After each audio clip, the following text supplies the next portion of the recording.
ಹಾಗೆ ಇಲ್ಲಿ ಒಂದು ಕ್ಷಣ.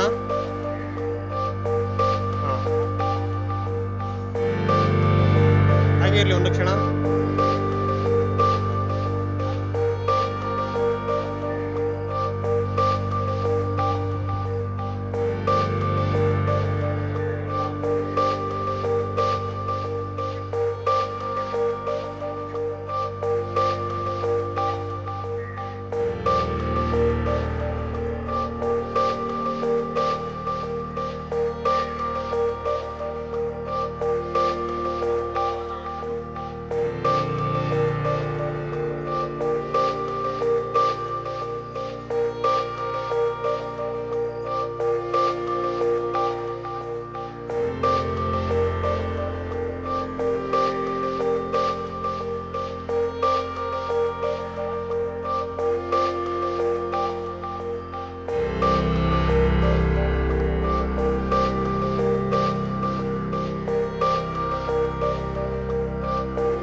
ಓಂ ಬ್ರೂಂ ಸೂರ್ಯಾಯ ನಮಃ.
ಸ್ವಲ್ಪ ಸ್ಲೋ ಇರಲಿ ಗುರುಗಳೇ, ಚೂರು ಸ್ಲೋ.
and exhale.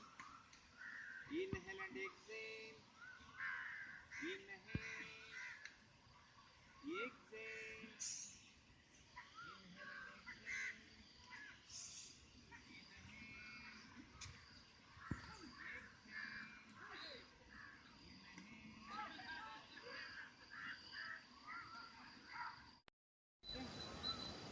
ಹಾಗೆ ಶ್ವಾಸವನ್ನು ಹೊರಗೆ ಬಿಡ್ತಾ ಆಗ್ತಾ ನಿಧಾನವಾಗಿ ಮುಖ ಮಾಡೋಣ. ಒಂದು ಶ್ವಾಸದ ಅಂತರದಲ್ಲಿ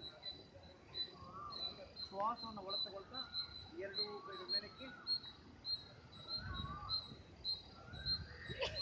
ಹಾಗೆ ನಮಸ್ಕಾರ ಮುದ್ರ.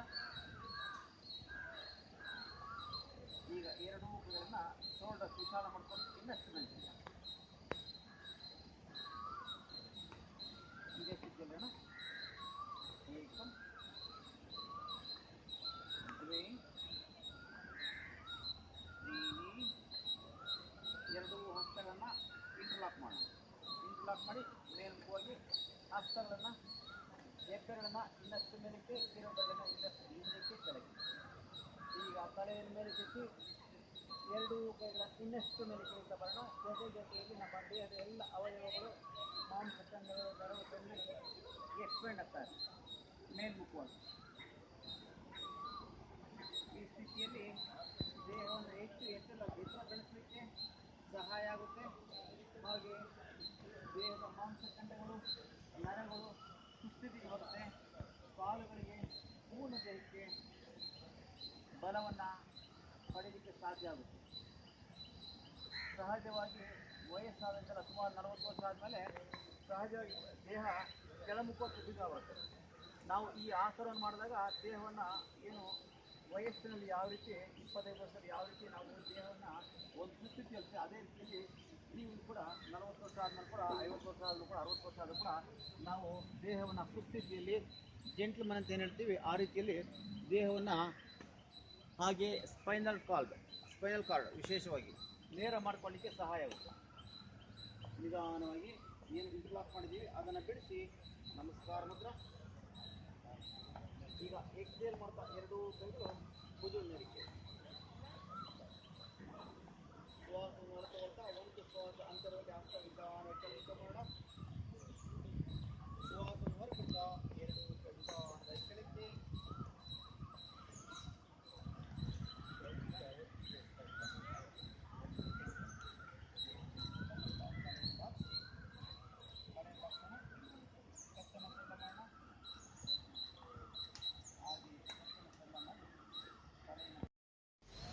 ದೇಹ ನೇರವಾಗಿರಲಿ. ಎರಡೂ ಎಲ್ಪ ಹಿಂದೆ ಕೇಳ್ಕೊಳ್ಳೋಣ. ಹಿಂದೆ ಕೇಳ್ಕೊಂಡು ದೇಹ ನೇರ ಮಾಡಿಕೊಂಡು ಶ್ವಾಸವನ್ನು ನಿಧಾನವಾಗಿ ಹಿಂದಕ್ಕೆ ಒಪ್ಪೋಣ. ತಲೆಯನ್ನು ಎದೆಯನ್ನು ಗಮನಿಸ್ತಾ ಬರೋಣ.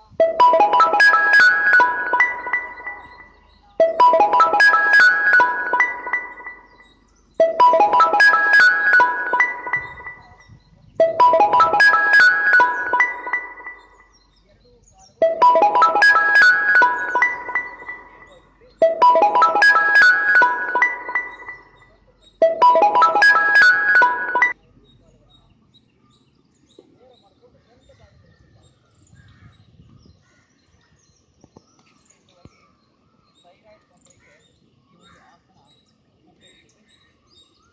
ಹಾಗೆ ಸ್ಪೈನಲ್ ಕಾರ್ಡ್ ಏನು ಹಿಂದಕ್ಕೆ ಬೆಂಡ್ ಮಾಡ್ತೀವಿ, ಸ್ಪೈನಲ್ ಕಾರ್ಡ್ನಲ್ಲಿ ಲವಲವಿಕೆ ಅಂದರೆ ಹೆಚ್ಚು ಶಕ್ತಿ ನಮ್ಮ ದೇಹಕ್ಕೆ ಸ್ಪೈನಲ್ ಕಾರ್ಡಿಂದ ನಮಗೆ ದೊರೀತಾ ಬರ್ತದೆ. ಹಾಗೆ ಮುಖದಲ್ಲಿ ರಕ್ತ ಸರಿತ ಚೆನ್ನಾಗಿ ಬರುತ್ತೆ. ಮುಖದಲ್ಲಿ ಇಂದ್ರಿಯಗಳ ಒಂದು ಚಟುವಟಿಕೆ ಅಥವಾ ಇಂದ್ರಿಯಗಳ ಒಂದು ತೀಕ್ಷ್ಣತೆ ಬೆಳೀತಾ ಬರುತ್ತೆ. ಕಾಲುಗಳಿಗೆ ಬಲ ಬರುತ್ತೆ.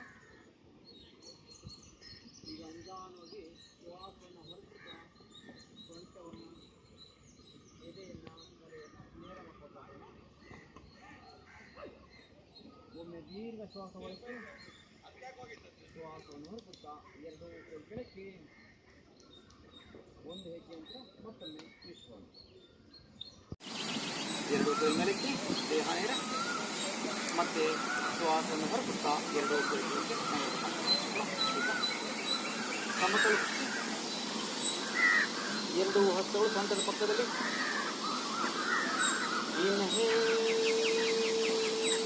ಉಸಿರು ಚೆನ್ನಾಗಿ ತಗೋಬೇಕು, ಉಸಿರು ಚೆನ್ನಾಗಿ ಬಿಡಬೇಕು. ಇನ್ನಷ್ಟು ಮೇಲೆ ಹಾವು ಯಾವ ರೀತಿ ಈ ರೀತಿ ಹೋಗ್ತಾ ಇರುತ್ತೆ ಅದು ಇನ್ನಷ್ಟು ಎಕ್ಸ್ಪ್ಲೇನ್ ಮಾಡ್ಕೊಳ್ಳಿಕ್ಕೆ ಸಹಾಯ ಆಗುತ್ತೆ. ಅದೇ ರೀತಿ ಇನ್ನೂ ಕೂಡ ನಮ್ಮ ದೇಹನ ಏನೋ ಈ ರೀತಿ ಎಕ್ಸ್ಪ್ಲೇನ್ ಮಾಡ್ತೀವಿ. ಇನ್ನೂ ಮೇಲೆ ಕಲಿಬೇಕು, ಇಷ್ಟೇನಾ, ಇನ್ನು ಮೇಲೆ ಕಲಿಬೇಕು. ಈ ರೀತಿ ದೇಹವನ್ನು ಮೇಲೆ ಕೆಳೀತಾ ಬರಬೇಕು. ದೇಹದ ಮಾಂಸಖಂಡಗಳು ನರಗಳು ಎಕ್ಸ್ಪೆಂಡ್ ಆಗ್ತಾ ಬರಬೇಕು. ಏಕೆಂದರೆ ಯಾವಾಗೂ ಕುಸಿತ ಬಂದಂತೆಲ್ಲ ಆ ದೇಹ ವಯಸ್ಸಾದಂತೆಲ್ಲ ಆ ನರೆಗಳು ಮಾಂಸಖಂಡಗಳು ಶಿಥಿಲವಾಗ್ತಾ ಬರ್ತವೆ, ತನ್ನ ಬಲವನ್ನು ಕಳ್ಕೊಳ್ತಾ ಬರುತ್ತೆ. ಹಾಗಾಗಿ ನಾವೇನು ಎಕ್ಸ್ಪೆಂಡ್ ಮಾಡ್ತೀವಿ ನರದಲ್ಲಿ ಮತ್ತು ಪ್ರಾಣಿಗಳಲ್ಲಿ ರಕ್ತ ಸಂಚಾರ ಮತ್ತು ಆ ಪ್ರಾಣಶಕ್ತಿ ಹೆಚ್ಚಾಗ್ತಾ ಬರುತ್ತೆ. ಈಗ ಒಂದು ಪಕ್ಕ ಪಾದಗಳನ್ನು ಹಿಡಿಯೋಣ. ಪಾದಗಳನ್ನು ಅಥವಾ ಪಾದಗಳ ಆ್ಯಂಕಲ್ ಜಾಯಿಂಟ್ ಹಿಡಿಯೋಣ. ಯಾರಿಗೆ ಪಾದ ಹಿಡಿಯಲು ಸಾಧ್ಯ ಆಗಲ್ಲ ಅಂಥವ್ರು ಪಾದಗಳ ಆ್ಯಂಕಲ್ ಜಾಯಿಂಟ್ ಹಿಡಿದು ಈಗ ಬಿಗಿಗೊಳಿಸೋಣ. ಹಸ್ತಗಳನ್ನು ಏನು ಲಾಕ್ ಮಾಡಿದ್ದೀವಿ ಪಾದಗಳನ್ನು ಅಥವಾ ಆ್ಯಂಕಲ್ ಜಾಯಿಂಟನ್ನು ಬಿಗಿ ಮಾಡಿ ದೇಹವನ್ನು ಮುಂದಕ್ಕೆ ಕೇಳ್ಕೊಂಡು ಹಾಗೆ ನಿಧಾನವಾಗಿ ಕೆಳಮುಖ ಭಾಗಿಸ್ತಾ ಬರೋಣ. ಪಶ್ಚಿಮೋತ್ಥಾನಾಸನ. ಇದು ಕೆಲವು ಕ್ಷಣ ಇರೋಣ. ವಿಶೇಷವಾಗಿ ಬ್ರಹ್ಮಚರ್ಯ ಪಾಲನೆಗೆ ಆಸನ ತುಂಬ ಉಪಯುಕ್ತವಾಗಿದೆ. ನಮ್ಮ ದೇಹದಲ್ಲಿ ಯೌವನವನ್ನು ಉಳಿಸ್ಕೊಳ್ಳಿಕ್ಕೆ ಬ್ರಹ್ಮಚರ್ಯ ಪಾಲನೆಗೆ ಈ ಒಂದು ಸ್ಥಿತಿ ತುಂಬ ವಿಶೇಷವಾಗಿದೆ. ಹಾಗೆ ಯಾರಿಗೆ ಬಿ ಪಿ ಶುಗರ್ ಇದೆ ಅಂಥವರಿಗೆ ಅದನ್ನು ನಿವಾರಣೆ ಮಾಡ್ಕೊಳ್ಳಿಕ್ಕೆ ಸಹಾಯ ಆಗುತ್ತೆ. ಹಾಗೆ ಡೈಜೆಷನ್ ಪ್ರಾಬ್ಲಮ್ ಯಾರಿಗಿದೆ ಅಂಥವ್ರಿಗೆ ಡೈಜೆಷನ್ ಪ್ರಾಬ್ಲಮ್ ನಿವಾರಣೆ ಮಾಡ್ಕೊಳ್ಳಿಕ್ಕೆ ಸಾಧ್ಯ ಆಗುತ್ತೆ. ಹಾಗೆ ಇಂದ್ರಿಯಗಳಿಗೆ ಅಂದರೆ ಪಂಚೇಂದ್ರಿಯಗಳಿಗೆ ಏನಂತೀವಿ, ಕಣ್ಣು, ಕಿವಿ, ಮೂಗು, ನಾಲ್ಗೆ ಏನಂತೀವಿ, ಚರ್ಮ ಅಂತ ಏನಂತೀವಿ, ಅದಕ್ಕೆ ತಲೆಯ ಭಾಗದಲ್ಲಿ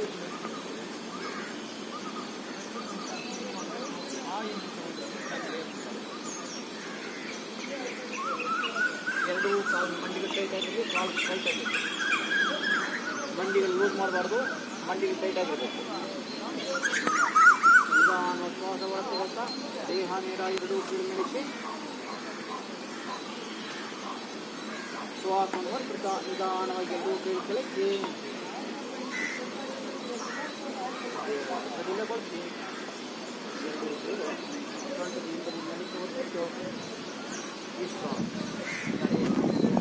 ಪೂರ್ಣವಾಗಿ ಹಿಂದಕ್ಕೆ ಎಷ್ಟು ಸಾಧ್ಯ ಅಷ್ಟು ಹಿಂದಕ್ಕೆ ಭಾಗಿಸ್ತಾ ಬರೋಣ.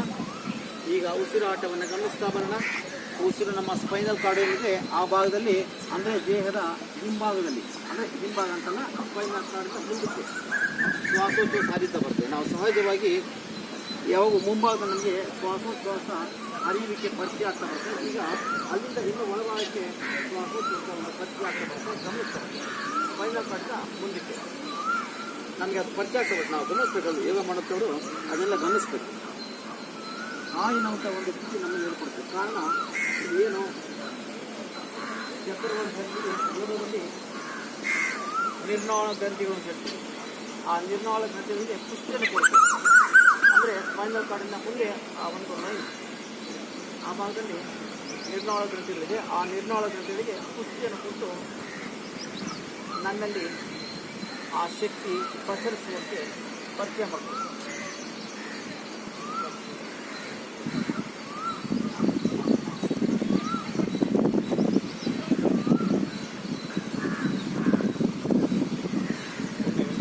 ವಕ್ರಾಸನ ಮಾಡೋಣ.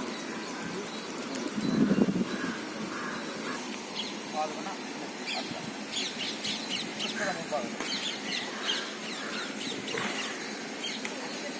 ಈಗ ಎಡಗೈ ಶ್ವಾಸ ಹೊರತುವಂಥ ಮೇಲಕ್ಕೆ ಬಲಗೈಯಿಂದ ಬಲಮಂಡಿಯನ್ನು ಎಡಪಕ್ಕಕ್ಕೆ ಕೊಡ್ತಾ ಬರುತ್ತೆ. ಎಡಪಕ್ಕ ತಂದಾಗ ಇಲ್ಲಿ ಕಿಬ್ಬೊಟ್ಟೆ ಮತ್ತು ಉದರ ಭಾಗದಲ್ಲಿ ಈ ಸುಸ್ತಾಗುತ್ತೆ, ಅಂದರೆ ಒತ್ತಡ ಬರಬೇಕು. ಒತ್ತಡ ಕೊಡ್ತಾ ಹಾಗೆ ದೇಹವನ್ನು ಇದೇ ಸ್ಥಿತಿಯಿಂದ ಪಕ್ಕಕ್ಕೆ ತಿರುಗಿಸ್ಬೇಕು. ತಿರುಗಿಸ್ಕೊಂಡು ಭುಜ ಎಡದು ಇಟ್ಕೊಂಡು ಬಲಮಂಡಿಗೆ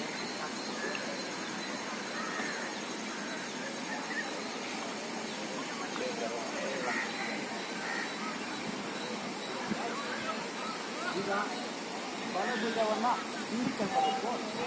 ಎಡಭುಜದಿಂದ ತೋಳಿಂದ ಬಲಮಂಡಿಯನ್ನು ಎಡಪಕ್ಕೆ. ಅದೇ ವಿಶೇಷ ಹಿಪ್ಪೊಟ್ಟೆಯ ಭಾಗದಲ್ಲಿ ಒತ್ತಡ ಬರಬೇಕು. ಕಾರಣ ಏನು ಪ್ಯಾಂಕ್ರಿಯಾಸ್ ಇದೆ, ಆ ಪ್ಯಾಂಕ್ರಿಯಾಸ್ನ ಅಲ್ಲಿ ಒತ್ತಡ ಕೊಟ್ಟಾಗ ಅದು ಆ್ಯಕ್ಟಿವೇಶನ್ ಆಗುತ್ತೆ. ಹಾಗಾಗಿ ನಮಗೆ ಯಾವ ಸಕ್ಕರೆ ಕಾಯಿಲೆ ಅಂತ ಹೇಳ್ತೀವಲ್ಲ, ಮಧುಮೇಹ ಅಂತ ಹೇಳ್ತೀವಲ್ಲ, ಅದನ್ನು ಅವಾಯ್ಡ್ ಮಾಡ್ಕೊಳ್ಳೋಕ್ಕೆ ಸಾಧ್ಯವಾಗುತ್ತೆ. ಹಾಗೆ ಡೈಜೆಷನ್ ಪ್ರಾಬ್ಲಮ್ ನಿವಾರಣೆ ಮಾಡ್ಕೊಳ್ಳೋಕ್ಕೆ ಸಾಧ್ಯ ಆಗುತ್ತೆ. ಶ್ವಾಸವನ್ನು ಹೊರಬಿಟ್ಟು ಎಡಗೈ ಕೆಳಕ್ಕೆ, ಶ್ವಾಸ ಹೊರತುಕೊಂಡು ಶ್ವಾಸವನ್ನು ಹೊರಬಿಟ್ಟು ಕಾಲು ಸಮತಲ ಹಿಂಗೆ ಶ್ವಾಸ ಹೊರತುಕೊಂಡು ಶ್ವಾಸವನ್ನು ಕಾಲು ಮಾಡ್ತಾರೆ.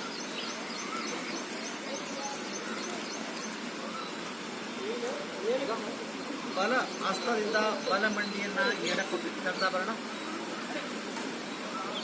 ಎಡ ಹಸ್ತವನ್ನು ಎಡಗೈಯನ್ನು ಮೇಲಕ್ಕೆ ಎತ್ತಾ ಬರೋಣ. ಶ್ವಾಸ ಹೊರತುಕೊಳ್ತಾ ಕೈಯನ್ನು ಇನ್ನಷ್ಟು ಮೇಲಕ್ಕೆ ಎತ್ತಾ ಬರೋಣ. ದೇಹವನ್ನು ಇನ್ನಷ್ಟು ಮೇಲೆ ಬಳಸ್ತಾ ಬರೋಣ.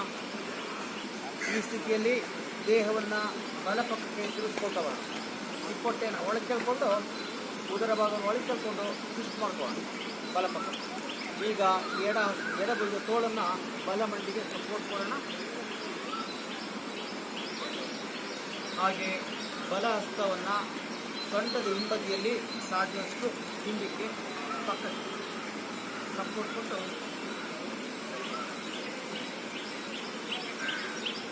ಈಗ ಎಡಮಂಡಿಯನ್ನು ಬಲ ಪಕ್ಕಕ್ಕೆ ಎಳ್ಕೊಳ್ತಾ ಬರೋಣ, ತಳ್ತಾ ಬರೋಣ. ಬಲ ಬಿಟ್ಕೊಂಡು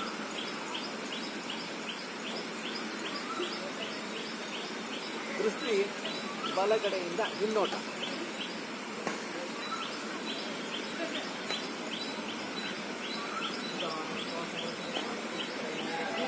ದೇಹ ಮುಮ್ಮುಖ. ಶ್ವಾಸ ಹೊರತುಕೊಂಡು ಮತ್ತೊಮ್ಮೆ ಶ್ವಾಸ ಹೊರತುಕೊಂಡು ಮತ್ತೊಂದು ಸಮತಲ ಶ್ವಾಸ ಹೊರತುಕೊಂಡು ಶ್ವಾಸ ಹೊರಬಿಟ್ಟು ಕಾಲು ಮಾಡ್ತಾ ಬರೋಣ. ಈಗ ಶ್ವಾಸವನ್ನು ಹೊರತುಕೊಳ್ತಾ ಬಲಗೈ ಮೇಲಕ್ಕೆ ಎಡ ಹಸ್ತದಿಂದ ಎಡ ಮಂಡಿಯನ್ನು ಬಲಪಕ್ಕ ತಳ್ತಾ ಬರೋಣ. ದೇಹವನ್ನು ಇನ್ನಷ್ಟು ಮೇಲೆ ತಳ್ಕೊಳ್ತಾ ಬರೋಣ. ಹೊಟ್ಟೆ ಭಾಗವನ್ನು ಉದರ ಭಾಗವನ್ನು ಒಳಗೆ ಕೇಳಿಕೊಂಡು ಹಾಗೆ ತಿರುಗಿಸ್ತಾ ಬರೋಣ. ದೇಹ ಈಗ ಬಲಭುಜದ ತೋಳನ್ನು ಎಡ ಮಂಡಿಗೆ ಸಪೋರ್ಟ್ ಕೊಟ್ಟು ಈಗ ಎಡ ಮಂಡಿಯನ್ನು ಬಲಭುಜದಿಂದ ಇನ್ನಷ್ಟು ಪಕ್ಕಕ್ಕೆ ತಳ್ತಾ ಬರೋಣ. ಬಲಪಕ್ಕಕ್ಕೆ ಎಡ ಹಸ್ತವನ್ನು ಸೊಂಟದ ಹಿಂಬದಿಯಲ್ಲಿ ನೆಲಕ್ಕೆ ಒತ್ತಿಟ್ಟು ನಮ್ಮ ದೃಷ್ಟಿ ಎಡಗಡೆಯಿಂದ ಹಿನ್ನೋಟ. ಪ್ರಯತ್ನ ಮಾಡೋಣ.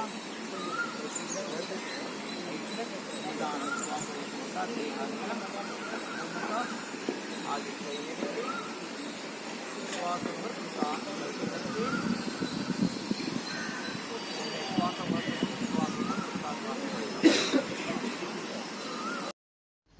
ಶ್ವಾಸವನ್ನು ಹೊರತುಕೊಂಡು ಶ್ವಾಸವನ್ನು ಹೊರತಾ ಬಲಗಾರನ ಮಡಚಿ ಬಲ ಪೃಷ್ಠದ ಕೆಳಗಡೆ.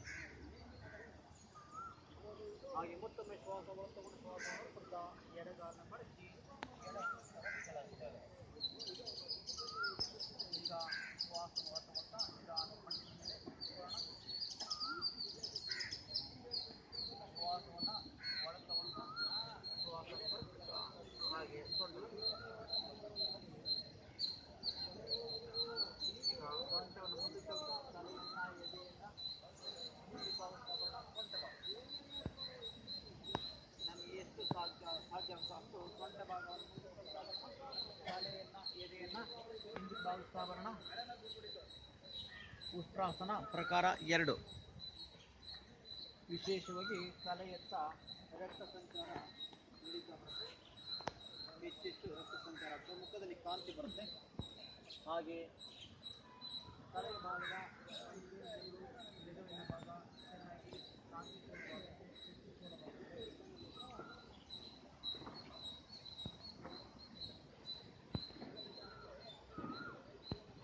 ಹಾಗೆ ಬೆನ್ನೆಲುಬಿನ ಸುಸ್ಥಿತಿ ನಮಗೆ ಪರಿಚಯ ಆಗ್ತಾ ಬರುತ್ತೆ.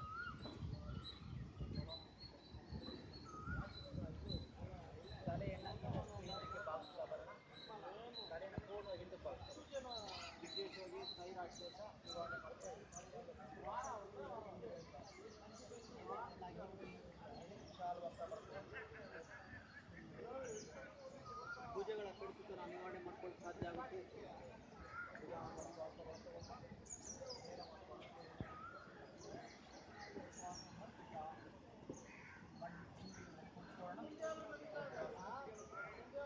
ಮತ್ತೊಮ್ಮೆ ಶ್ವಾಸ ಹೊರತುಕೊಳ್ತಾ ಶ್ವಾಸವನ್ನು ಹೊರಬಿಡ್ತಾ ಕಾಲನ್ನು ಚಾಚಿ ಈ ಉದರ ಭಾಗ ಏನಿದೆ ನಾಭಿಯ ಭಾಗ, ಈ ನಾಭಿಯ ಭಾಗದಲ್ಲಿ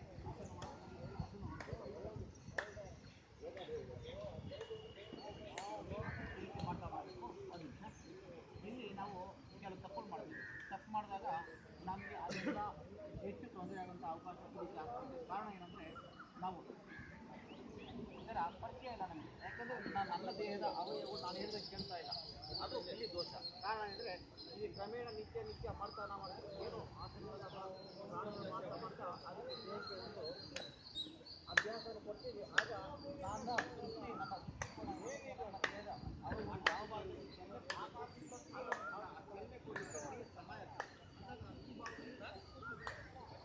ಉಸಿರಾಟ ಇಲ್ಲಿ ಎದೆ ಭಾಗದಲ್ಲಿ ಶೇಕ್ ಆಗಬಾರ್ದು. ಎದೆ ಭಾಗದಲ್ಲಿ ಯಾವಾಗ ಶೇಕ್ ಆಗುತ್ತೆ ಹಾರ್ಟ್ ಮೇಲೆ ಒತ್ತಡ ಬರ್ತದೆ. ಹಾಗಾಗಿ ಬಿ ಪಿ ಜಾಸ್ತಿ ಆಗ್ತದೆ. ನಾವೇನು ಅರಿವಿಲ್ಲದಂತೆ ನಾನು ಮಾಡ್ತಾನೆ ಬರ್ತೀನಿ, ನನಗೆ ಪರಿಚಯವಿಲ್ಲದಂತೆ ಆವಾಗ ಬರ್ತಾ ಬಿ ಪಿ ಹೆಚ್ಚಾಗಿ ಆವಾಗ ಆರೋಗ್ಯದಲ್ಲಿ ವ್ಯತ್ಯಾಸ ಕಾಣುತ್ತೆ. ಮನಸ್ಸಿನ ವಿಕಾರ